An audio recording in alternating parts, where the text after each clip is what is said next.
हजरात बहुत तेजी के साथ फिर नाते नबी सल्लल्लाहु अलैहि वसल्लम गुनगुनाने के लिए आप ही के इलाके की एक छोटी सी बच्ची है जिनका नाम है नामी इसमें ग्राम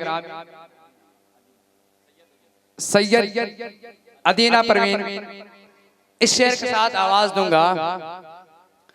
बाहर बन के आओ तो कोई बात बने। आप लोग कसम खा के बैठे हैं कि सुभान अल्लाह नहीं बोलना है तो कोई बात नहीं।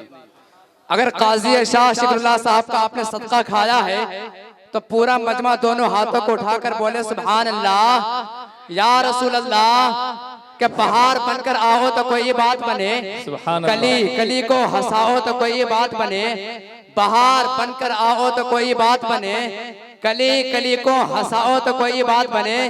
बहुत ही नाज है तुमको तो अपने लहजे पर नबी की नात सुनाओ तो कोई बात बने। बहुत ही नाज है तुमको तो अपने लहजे पर नबी की नात सुनाओ तो कोई बात बने। माइक पर सैयदी अदीना परवीन।